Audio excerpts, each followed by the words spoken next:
Bhagalpur JDU के समाज कल्याण विभाग मंत्री मदन सहनी ने दिल्ली में आयोजित G20 समिट कार्यक्रम को समय की बर्बादी बताया है। साथ ही नरेंद्र मोदी को सबसे असफल प्रधानमंत्री कहा। मदन सहनी ने कहा कि 9 साल के कार्यकाल में प्रधानमंत्री नरेंद्र मोदी सिर्फ देश और विदेश घूमने का ही काम किए हैं। देखिए, अभी तक तो माननीय प्रधानमंत्री जी सिर्फ देश और विदेश घूमते रहे।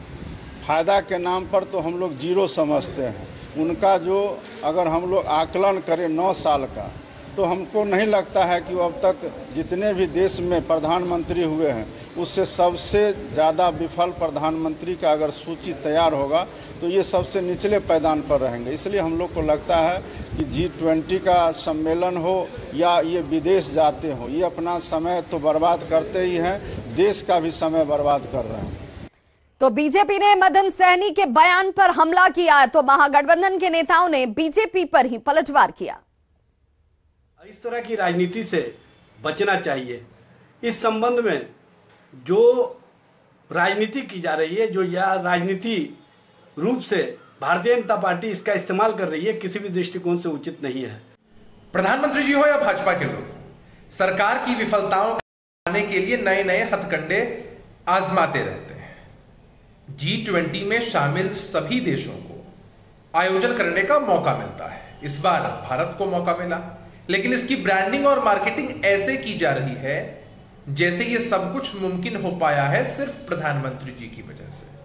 तो ये तो भाजपा की नीति रही है। देखिए, किसी भी आयोजन को तो निरर्थक नहीं कहा जा सकता और G20 सम्मेलन निरर्थक है ऐसा नहीं कह सकते। जहां तक बात प्रधानमंत्री जी की है तो पूरा देश जानता है कि आज़ादी के बाद से अब तक के सबसे फिसड्डी प्रधानमंत्री नरेंद्र मोदी साबित हुए हैं। उनकी नीतियों की वजह से देश का एक राज्य पूरी तरह से जल चुका है। जिन बच्चों को पढ़ना चाहिए वो पत्थर और तलवार लेके घूम रहे हैं। बड़ा सवाल ये है कि क्या मदन सहनी जी को पता है कि G20 सम्मेलन है क्या? मदन जी, G20 सम्मेलन में भारत के प्रधानमंत्री के नेतृत्व में पूरे विश्व के सबसे ज्यादा महत्वपूर्ण राजनयिक एक साथ बैठे हुए हैं। भारत के तिरंगे के नीचे पूरे दुनिया में भारत का डंका लहलहा रहा है।